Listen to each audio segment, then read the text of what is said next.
여기 과천과학관 자주 오세요? 네, 자주 와요. 아이들이랑 방학 때마다 시간 날 때마다 오는 것 같아요. 여기 대공원이랑 과학관도 전국에서 많이 오잖아요. 근데 저희는 걸어서도 오니까 너무 좋은 것 같아요. 혹시 저 건물이 뭔지 아세요? 여기 천체투영관이요. 애들이랑 여기서 별자리도 보고요. 입체 영화도 자주 보러 와요. 그럼 여기가 과천교회가 처음 예배드렸던 장소라는 거 혹시 아셨어요? 아, 여기요? 천체투영관 근처에 요쯤이 우리 할아버지가 지은 집, 우리 과천교회가 첫 예배를 드린 장소가 되겠습니다. 처음 예배 드릴 때 10여 분이 예배 드렸는데 아직도 살아계신 분이 한 분 계십니다.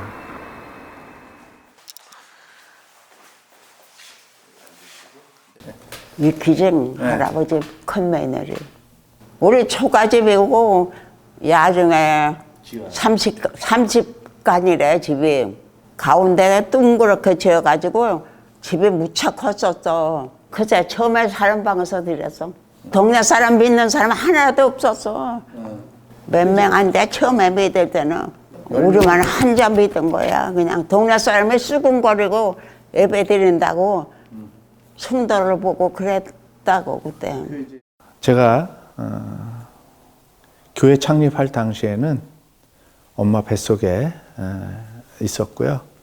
우리 할아버지가 예수를 믿기 시작한 것은 이기정 할아버지의 둘째 아들인 우리 작은아버지가 정신질환을 앓게 됩니다. 고치려고 애를 많이 쓰셨고 아마 굿도 하셨을 거라고 생각이 됩니다. 예수 믿으면 낫는다는 그러한 말씀을 접하게 됩니다.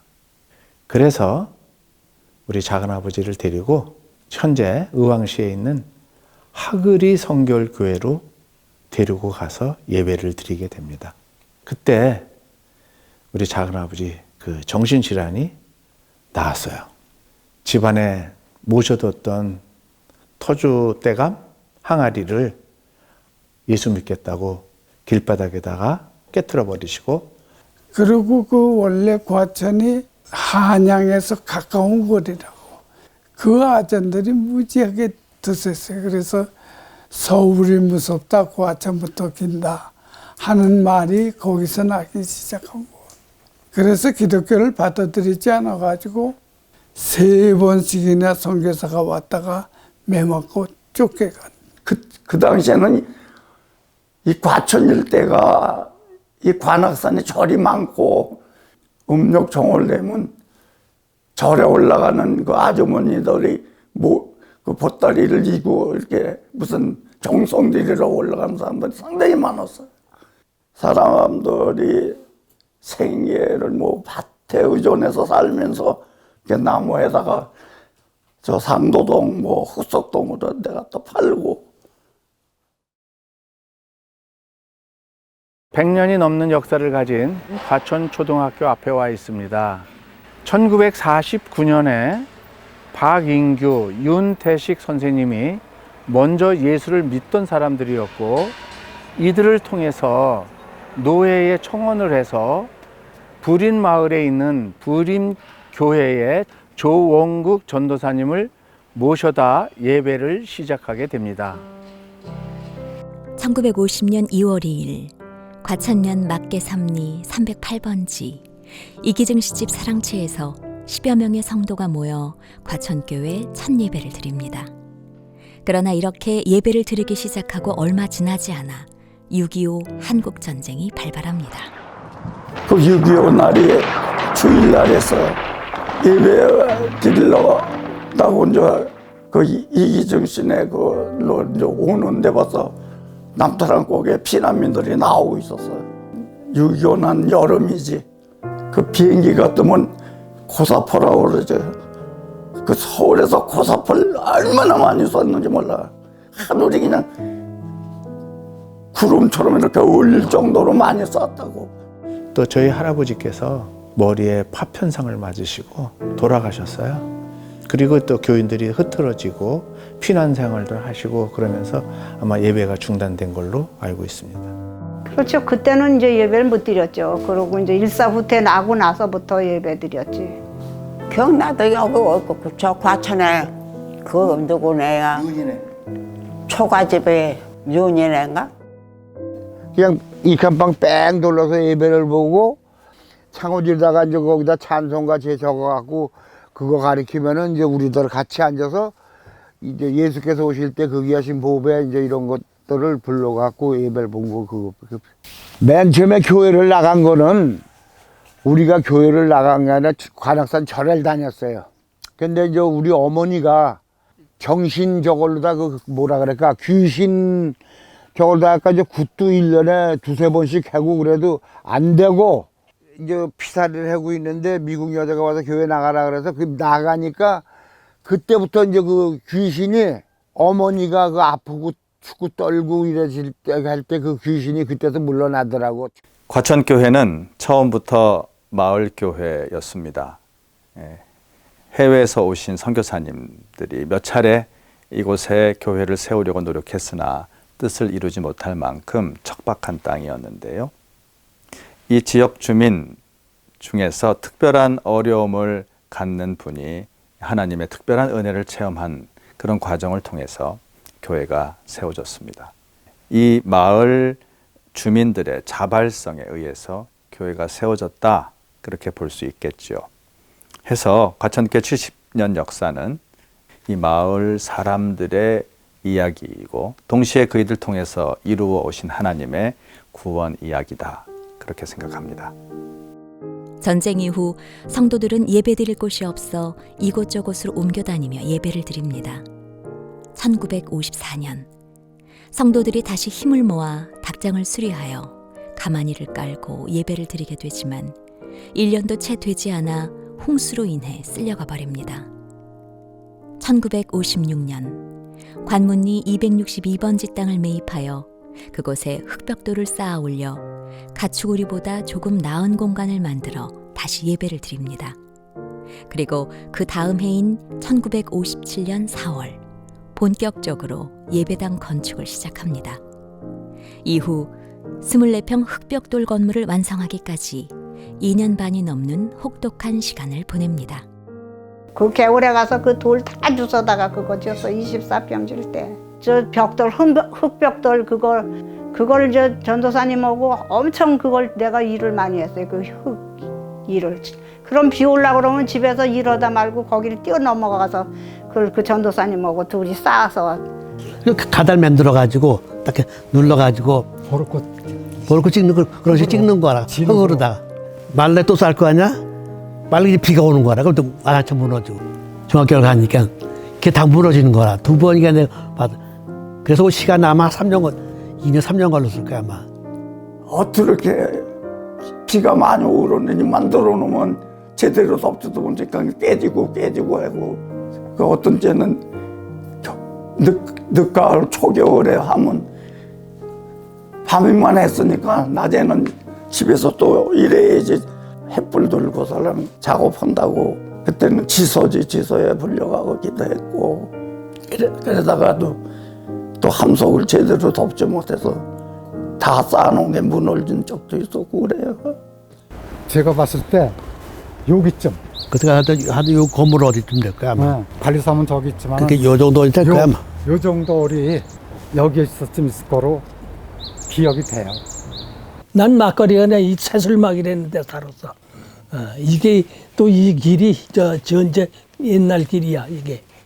그때만 해도 교회라는 데 나가는 사람들이 드물었잖아. 그 흑벽돌도 와서 많이 협조해 준 거야. 믿음은 거치 안 하더라도 나가긴 많이 나갔지. 그 마음이 많이 쏠려지고. 개울적으로는 목사님 사택이 있고 중간에 또 창고가 있고 끝부분에 양계장이 있었는데 이제 겨울에 양계장에서 불이 난 거예요. 그 병아리 안 죽게 하려고 했는데 거기서 불이 나가고 다 태워 먹었는데 그 당시에 동네 사람들이 오셔서 예수 안 믿는 사람도 오셔갖고 집을 수리하는데 다 와서 도와주고 그땐 초가집이니까 영도 엮어서 다시 올려주고 이렇게 하신 일이 있었어요. 토론해두고 무섭다고요. 그 교회 발전에는 노력이냐 금전이냐 이걸 갖고 편을 갈아서 하면 그 나가서 서서 이제 책상 두들겨 가면서 금전이다, 노력이다. 금전 없이는 어떻게 교회를 발전시키느냐. 이제 이렇게 하고 하게 되면 그 이제 1, 2등들 가리고 이렇게 하고 곧 많이 사람이 모였었어요. 관악산 야외에 나가서 같이들 예배 보고 참 아름다워라 주님의 세계는 이렇게 하고 이제 교회 다녔죠.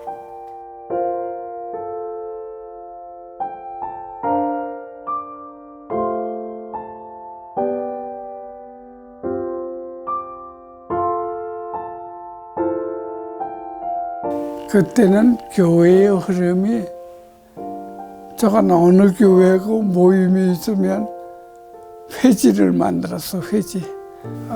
성화 1호를 내면서 주보도 아마 우리 시골교회 지금 꽤 일찍이 만들었을 거예요.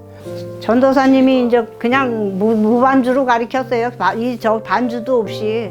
그래서 이 찬송가가 없어서 명화는 내 성경책을 걔는 보고 성가대를 하고 그랬거든. 그 사람이 서서 몇 청년들이 서서 했죠. 놀이터가 목사님네 집이었어요. 목사님 그 가난한 가서 국수도 삶아서 얻어 먹기도 하고. 목사님이 설교하실 적에 그분은 금식인데 우리는 금식을 생각한 거야. 나중에 커서 생각해 보니까 이분이 그때 금식을 하셨구나. 청년들 다 주고 거기에 때문에 큰 이제 감명을 받았거든. 그래서 그다음 키웠어요. 우리를 만드는 거야. 그냥. 키워진 거야. 자기 거 베풀고 자기들은 굶고. 옛날부터 사시던 그 원주민이라고 그러죠. 그분들이 목사님에 대해서 말씀을 하시더라고요. 참 좋으신 분이었다고. 그분들이야말로 예수 믿는 그런 분이라고 하면서 칭찬하시면서 이제 지금은 동은교회지만 그 목회하실 때는 부림교회였거든요. 그 당시에는 뭐 차편도 없고 이제 걸어서 오고 가시면서 양쪽에 목회를 하셨다고 들었어요. 일주일에 한 2-3번씩 다니시면서.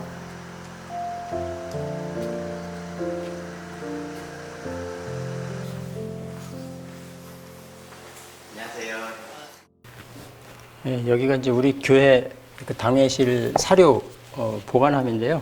1950년 4월 15일 조원국 전도사님 이렇게 이제 기록이 좀 있고 조원국 한자로 돼 있죠. 전도사. 그때 이제 서기로 이렇게 활약을 하셨고 이 경찰서 지구대 들어온 이 자리가 우리 부림교회 옛 부림교회가 있었던 자리예요. 전도사님이 이제 과천교회 이제 우리 교회 심호하시면서 과천교회 이제 아마 이쪽으로 넘어가면 바로 이제 그 과천으로 넘어가는 옛 지름길이거든요. 조원국 전도사님께서 당시 과천까지 걸으셨던 길을 제가 한번 직접 걸어보겠습니다.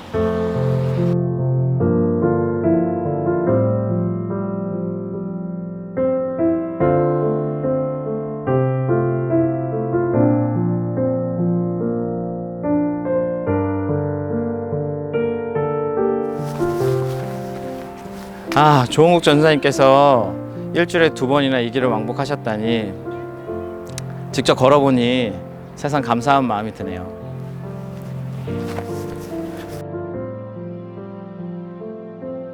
오늘날 우리도 나라는 그리고 내 교회라는 고정관념에서 탈피하지 못하고 있습니다. 이웃을 모르고 어려움에 허덕이는 교회를 외면하는 이 시대에 제군들의 마음에 성령의 불이 먼저 임하여 나라고 하는 개인의 신분을 불사르기를 바랍니다. 이게 교회가 뭔가 사회를 위해서 일하지 않으면 안 되겠다. 이제 초등학교 못 나온 애도 6.25 오니까 한 400명 됐었어. 그러고 중학교 못 나온 애들은 당연하고. 그때 우리나라에 지금도 아마 있을 거야. 성경으로고. 그래가지고 성의중학교라고 만들었어요. 뭘 알아. 나도 걔들 1시간 가르치려면 2시간을 미리 다시 공부를 해가지고 그걸 가르치는데 심지어 칠판이 없어서 칠판을 할 나무가 옛날에 나무 무지하게 비쌌던 거야. 내가 공동묘지에 가서 그 퇴관할 때 그 관짠 그 나무를 주워다가 잘라서 거기다 검은 물 칠해가지고 칠판으로 해서 쓰고 그런 정도였어요. 또 집이 다 멀어 한. 그 애들을 다 데려다 주고 왔어요. 저 배래기 꼭대기 뭐. 그렇게 사는 게 즐거움이었는데 유치원도 일찍 했었지. 과천에 유치원이 뭐가 있어. 그러니까 말도 안 되는 걸 시작을 하는 거예요. 누구야 면장내 그 손주 걔들도 거기 다녔고. 모두가 다 가난하고 어려운 시절이지만 조원국 전도사와 성도들의 헌신을 통해 예수 그리스도의 사랑을 전합니다. 교회는 여러 가지 모양으로 마을을 섬기며 마을과 함께 힘든 시기를 지나옵니다. 여전히 어려운 환경이지만 1966년 자립하기로 결정하고 지난 10년간 영락교회로부터 지원받던 것을 중단하기 위해 영락교회에 감사의 편지를 씁니다. 그리고 바로 다음 해인 1967년 45평 규모의 2차 예배당을 건축합니다. 교인들은 돈이 없이 공부 못하고 그저 과천 경기 도서관 있죠? 그 개울이거든. 거기서 이제 모래장을 퍼나누고 교회 앞에 개울에서 모래장을 퍼나누고 해갖고 몸으로 공사한 거 아니야. 돈이 없으니까.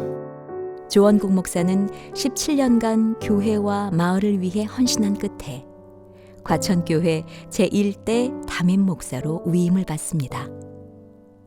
교회가 세워지는 과정에서 힘든 시간을 겪으며 교인들 사이의 의견 대립으로 교회가 분립되기도 합니다.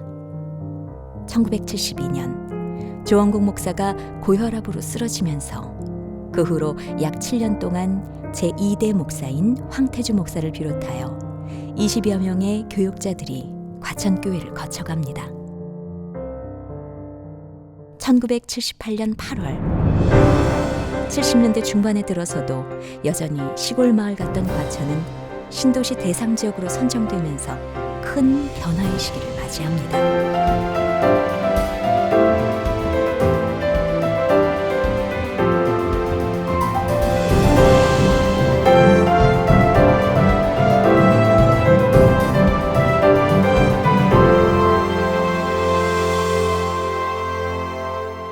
그땐 과천이 도시가 되기 전에 허벌판인데 이게 요지 규탱에 남는 땅들 다 나눠줘라. 그리고 우린 제일 나중에 오겠다. 그 딴 데를 다 주고 우리 마지막 준 거예요.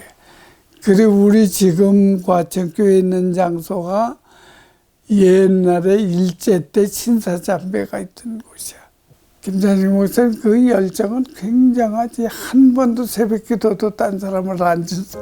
김찬식 목사님 오시기 전에 200명도 채 안 됐으니까. 79년도 10월에 오셨어요. 80년대부터 본격적으로 개발이 됐잖아요. 박자가 맞은 거야. 목사님, 훌륭한 목사님이 오셨고 또 도시 개발하면서 꼭 주일날이면 교회에서 밥해 먹이고 구교에서 다 오후엔 전도 나가는 거야. 교인들 다. 1979년 김찬종 목사가 부임하고 점점 도시로 변화되어가는 마을과 함께 교회도 새로운 국면을 맞이합니다. 늘어나는 교인에 맞춰 지금의 과천교회 부지에 새 예배당 건축을 진행하고 건축 기간 동안 과천고등학교 운동장에 가건물을 세워 예배를 드립니다. 1986년 붉은 벽돌로 지어진 과천교회 3차 예배당이 완공되고 1990년대에 들어서면서부터 교인들이 폭발적으로 증가합니다. 11월 19일 청동원 주일 한 사람이 나도 합시다 할렐루야. 이제 청동원 주일을 1년에 2번씩 했는데 정말 청동원 주일이었어요. 새신자를 데리고 오지 않으면 교회를 챙겨서 올 수가 없었어요. 모든 사람들이 한 분씩은 다 모시고 오니까. 제일 많이 등록할 때는요, 1년에 순수하게 등록 인원만 2,300명씩 됐어요. 저 같은 경우도 한 사람씩 그러면 1년에 목표를 정해놓으라고 저기 연초에 김찬종 목사님 막 그러셨거든요. 그러면 올해는 50명, 올해는 100명 그래 놓으면 한 사람씩 나도 50명, 나도 뭐 30명 뭐 그랬던 것 같아요. 합시다 됩니다. 할렐루야. 아멘. 아멘. 모든 성도가 한 마음으로 같이 해 주시는 70주년이 되기를 바랍니다. 모든 성도가 힘과 뜻과 정성을 다하여서 지역 사회를 봉사하며 이 나라 이 민족을 봉사하며 주 앞에 영광 돌리는 교회가 될 수 있도록 힘써 주셔서 감사합니다. 새벽같이 일어나서 새벽 예배 드리고, 그리고 빨리 아침 준비하고 식구들 막 저기 해놓고 불리하게 또 교회 와서 10시에 모여서 예배 드리고 기도하고, 그리고 각자 전도 지역으로 흩어져서 계속 걸어 다니면서 전도하시고, 이천에서 기도원에서 부흥회 한다 하면은 이제 모든 성도님들이 뭐 휴가나 이런 거를 전부 거기다 다 맞춰가지고, 저희 교회 이제 가방을 일률적으로 전부 다 해주셨어요. 가방을 가지고 이제 일부러 잘 보이게 들고 서 있어요, 도로가에서. 우리 교인인가 봐, 빨리 차 세워서 태워드리자고 그렇게 하고, 정말 아무나 태워주셨어요. 뜨겁고 가득 차 넘치는 교회. 교회 표어도 그렇고, 목사님 말씀 주실 때도 그렇고, 새벽 예배 때 기도 시원찮게 하면 안 되게끔 막 부르짖어 기도하라고 그러면서, 그런 덕분에 열정적으로 기도하고 전도하고 신앙생활, 교회생활을 하지 않았나 하는 생각은 들어요. 한국 교회는 한국 역사, 대한민국 역사, 특히 대한민국 현대사랑 교회를 같이 해요. 전쟁을 겪고 났다는 건 무슨 얘기냐면, 원래도 굉장히 가난했었던 나라인데 전쟁을 통해서 이제 완전히 거덜나게 된 거거든요. 그러니까 자연스럽게 이제 신앙이라는 것이 한편에서는 어떻게 해서라도 이 가난을 극복해야 된다, 먹고살이 문제를 해결해야 된다라고 하는 어떤 그런 생애 간절한 문제. 60, 70년대 때 산업화가 쫙 진행이 되니까 70년대로 들어오면서 빌리그람 목사 같은 세계적인 대부흥사들이 이제 국내로 방문도 하고, CCC 같은 선교 단체들에서 이제 익스플로러 74 같은 대규모 선교 행사들을 개최하면서 60, 70년대 때 어떤 그런 기독교가 이제 빠르게 성장하는 모습들을 좀 보이게 되죠. 그러다 이제 그 결정적인 변화는 80년대라 볼 수 있어요. 그러니까 80년대로 들어오면서 대한민국 사회 자체가 이제 드디어 산업화의 성과 열매가 확 쏟아져 나오게 되고, 또 80년대 후반으로 가면서 민주화도 확 이루어지게 되니까 두 가지 큰 변화 속에서 교회도 이제 아주 크게 대형화가 되고 신도 수의 숫자도 급격하게 늘어나게 되죠.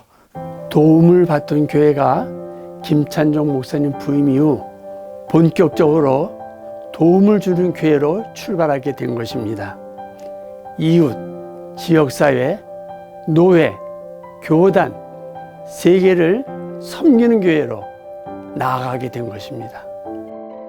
경로잔치, 지역봉사자 위로회, 이웃돕기 바자회, 불우이웃돕기 모금, 헌혈, 사랑의 쌀 나누기, 무료 국수 나눔, 장애인 복지를 위한 사랑의 동산과 노인 복지를 위한 은빛 사랑채 등 다양한 분야에서 지역과 함께하기 위한 활동들을 펼칩니다.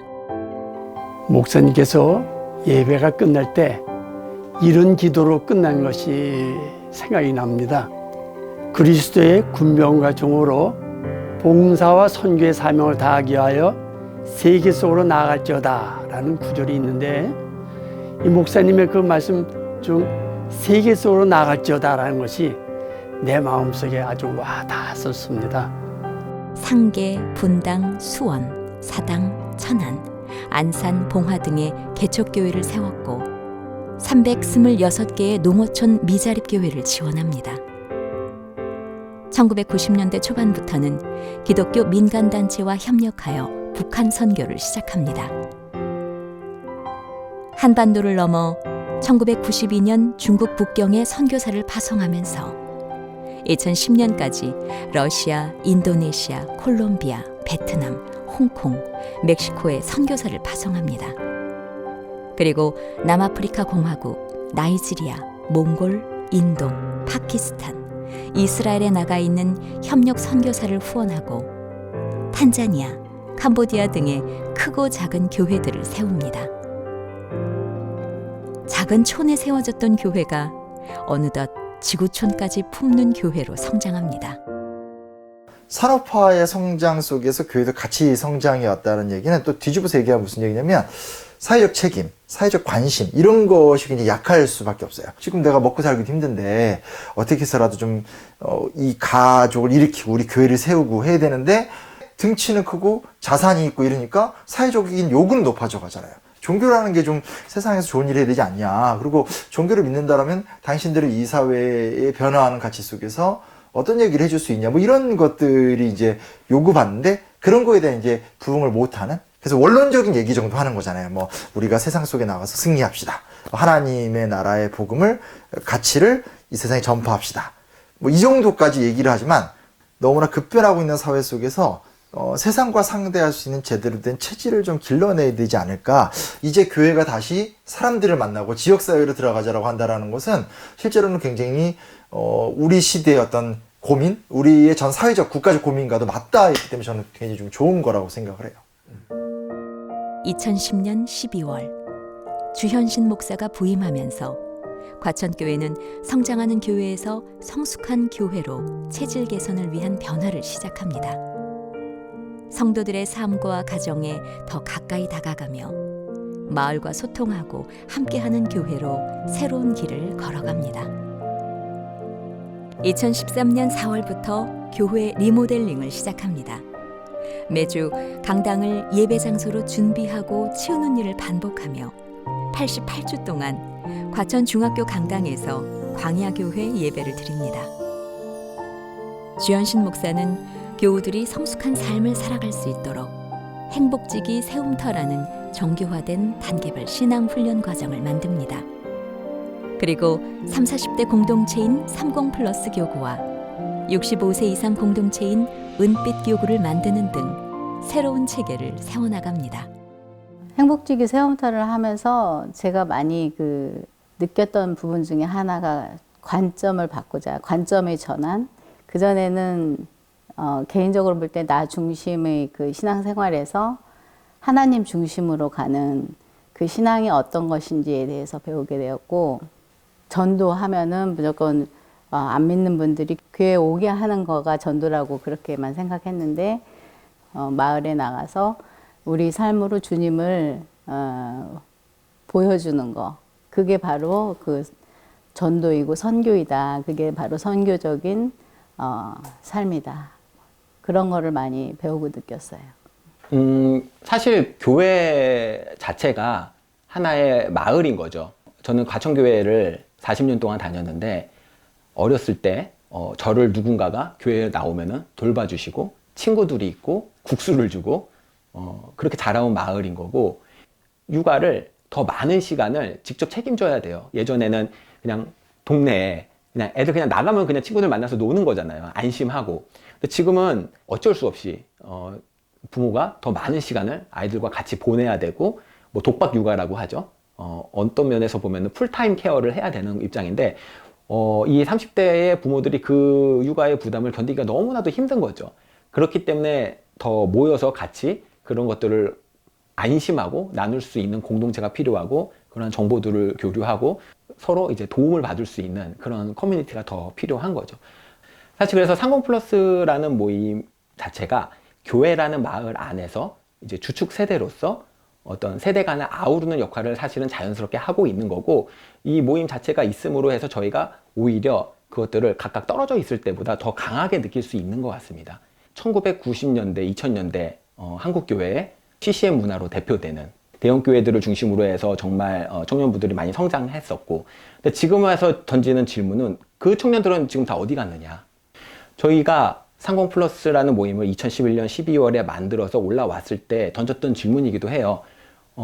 저희의 그 같이 있었던 그 수많은 청년 선배들은 다 지금 어디 있느냐라는 거고, 사실은 이미 그 실험을 우리가 해봤던 거죠.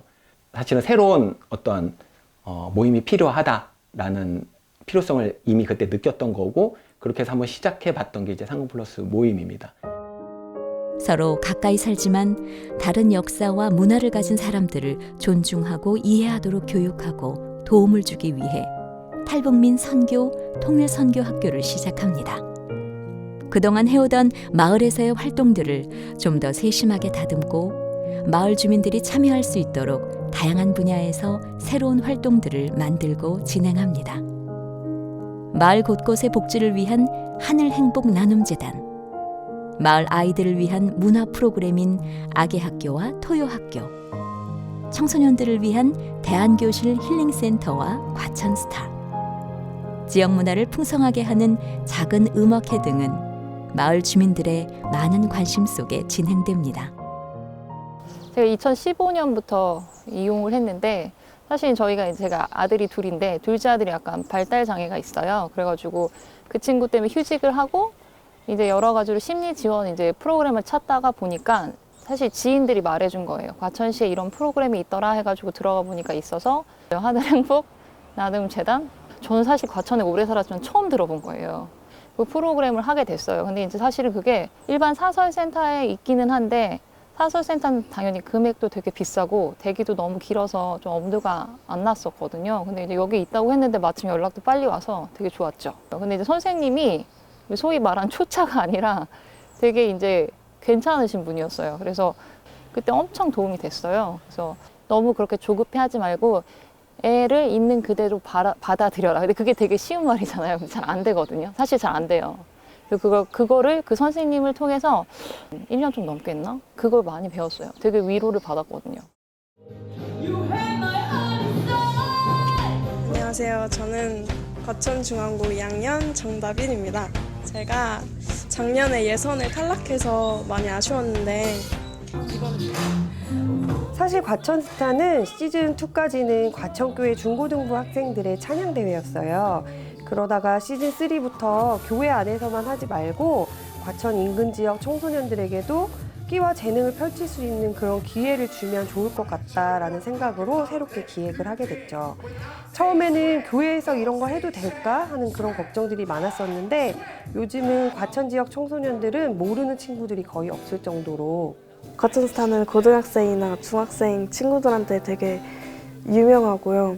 과천 안에서 춤을 좋아하고 노래를 좋아하는 친구들이 그런 끼를 발산할 수 있는 기회가 그렇게 많지는 않은데 과천교회에서 과천스타라는 그런 무대와 그런 기회를 만들어 주셔서 그 친구들한테는 그 기회가 되게 소중하기도 하고 뜻깊은 무대이기도 합니다. 그 과천시장상을 받았을 때 친구들이 응원을 하러 와줬었는데 제가 나름 약간 자랑스럽기도 했고요. 저는 그런 경험들을 통해서 실용음악과에서 보컬을 전공할 수 있게 해준 그런 밑거름이 된 것 같아서 되게 소중한 경험이었습니다. 코로나19 관련해가지고 깜짝 놀랐습니다. 그 과천교에서 마스크를 갖고 오셔가지고 어려운 분들한테 나눠줄 수 있느냐라고 문의했을 때 너무 기뻤습니다. 그래가지고 육계동한테 카톡으로 보내가지고 그 명단대로 그냥 통장님들이 가가호 다녀가면서 줬을 때 받는 사람 입장에서는 엄청난 그 고마움을 느껴가지고 각 동으로도 전화도 참 많이 오고 그랬습니다. 관할 책임지는 입장에서 참 고맙게 느끼고 있습니다. 제가 그냥 공직에 있다 보니까 기준에 의해서 복지를 갖다가 시행하다 보니까 그 기준을 조금 벗어나면은 그분들은 국가라든지 지방에서 도움을 받지를 못하거든요. 그런 분들이 많아요. 그리고 또 그 기준에 포함되는데도 불구하고 그분이 밖으로 나오지 않고 주변에서 신고를 안 하면은 도움을 줄 수가 없어요. 그런 분들은 사실은 종교단체에서 발굴해서 실질적으로 그분들을 좀 끌어안고 케어를 해주는 게 그게 종교가 가야 될 길이라고 저는 사실 보고 있거든요.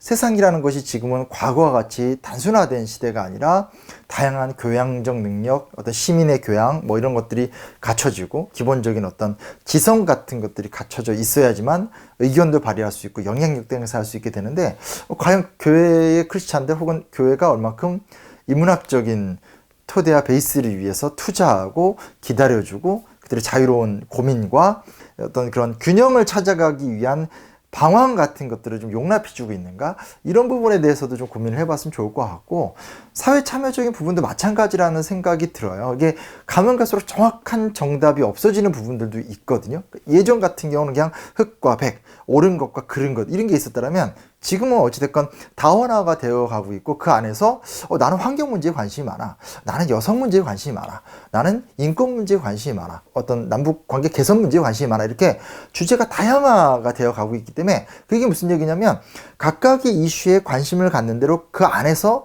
하나님의 뜻이 무엇이고 하나님의 역사를 어떻게 우리가 실천적으로 해나갈 것인가에 대해서 자율적으로 노력할 수 있는 시간과 여지를 줘야 되는 것 같아요. 그래서 이제는 좀 교회가 어떤 목사님이나 지도자들이 앞장서서 자, 이리로 가야 돼, 이런 리더십으로 그 힘든 기간들을 돌파해 왔다라면, 이제는 자, 한번 노력해 보세요, 우리 교회가 지원해 줄게요, 그리고 이런 것이, 이런 어떤 말씀과 신학적 배경이 있다라는 건 도와줄 테니까 이 토양 위에서 한번 당신의 전문성과 당신의 관심사를 집요하게 파서 세상에 나가서도 절대로 흐트러지지 않은, 오히려 대안을 제시할 수 있는 그런 역량을 한번 커보세요라고 하는 포지셔닝의 전환, 이런 것들이 좀 필요하지 않을까. 지적이고 감성적이고 장기적인 목표를 갖고 사람을 길러낼 수 있는 공간은 아무리 뭐라고 하더라도 현재 교회밖에 없다. 그런 부분에서 과천교회가 지금 그런 의지를 갖고 있다는 것 자체가 굉장히 기대가 되는 거죠. 2020년 과천교회는 70주년을 맞이하여 앞으로 다가올 미래를 향한 새로운 그림을 그려나가고 있습니다. 우리에겐 어떤 준비가 필요할까요? 교우들의 자발적인 제안과 참여를 기반으로 채워가는 70퍼즐 프로젝트를 진행하고 있습니다. 교회의 안과 밖에서 일어나고 있는 교우들의 삶의 이야기 속에서 우리는 그 힌트를 얻을 수 있을까요? 제가 학생들과 레슨을 하는 중에 학생들에게 연주의 기회를 주고 싶어서 어떻게 하나 하고 생각 중이었었는데, 마침 교회에서 70주년 퍼즐이 있다 하여 신청하게 되었답니다. 그 학생들이 보기에 교회가 굉장히 들어오기가 어색했던 곳이라고 하더군요. 그런데 막상 와보니 교인분들도 친절하게 해주시고, 또 그곳에서 또 음악도 해보니까 정말 걔네들이 기억에 남는 날이 되었었어요.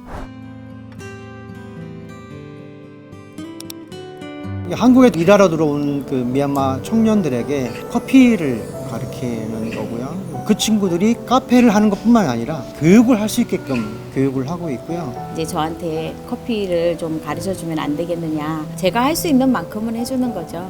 저 친구들이 자국에 가서 성공할 수 있게 많이 도와줘야죠. 제가 알고 있는 한까지는. 만약에 선생님이 그 매주 하나 오셨다면 우리가 그 자격증을 딸 수 없을 거예요.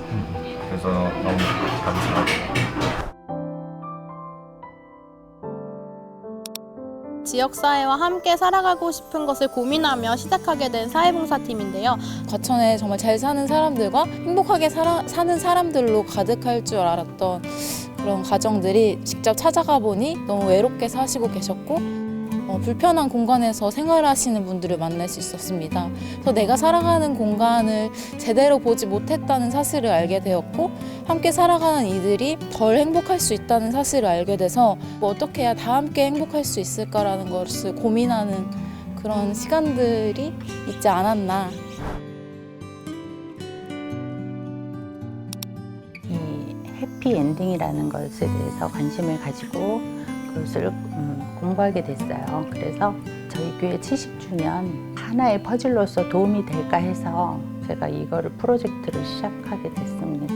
누구나 내 인생을 돌아보면서 어떻게 이제 살아왔고 앞으로 또 어떻게 살아야 되고 내가 죽음을 준비할 땐 어떻게 할 것인지를 알면 어떻게 또 앞으로 남은 생을 살아야 되는 것도 생각할 수 있으니까 그런 것들이 참 도움을 드릴 수 있는 것 같아서 좋았어요. 네. 2020년이 시작되고 얼마 지나지 않아 온 세계에 퍼진 코로나 바이러스 감염증 19. 우리 사회는 질병의 공포와 함께 고립과 경제적 어려움에 빠져들게 되고 의도치 않은 사회의 큰 변화로 인해 교회 또한 커다란 변화를 겪게 됩니다.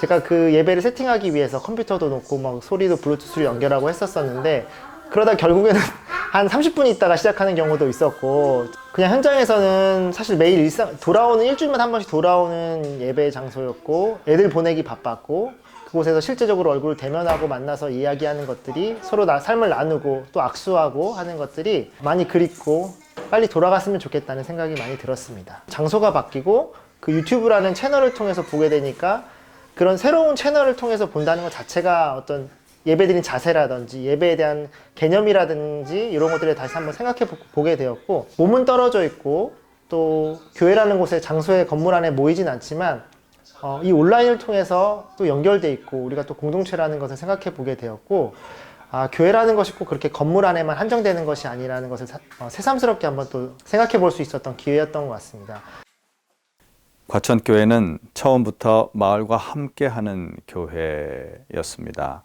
과천교회가 성장하면서 마을 개념도 확대되어 왔지요. 우리 마을, 아랫마을, 건넌마을, 그리고 국경 없는 지구촌 마을까지 사회의 특별한 분야와 영역에 대한 선교적 관심도 확대되어 왔고요.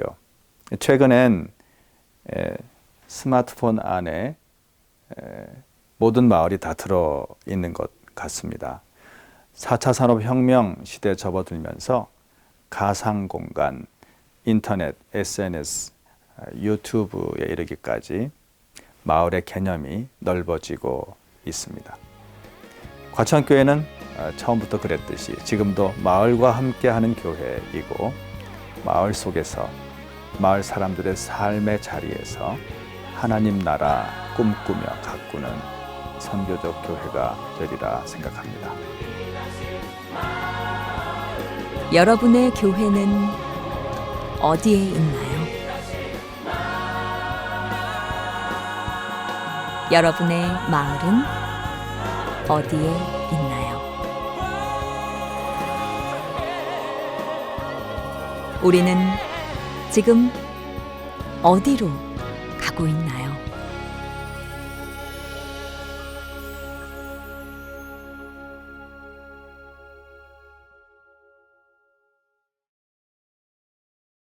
오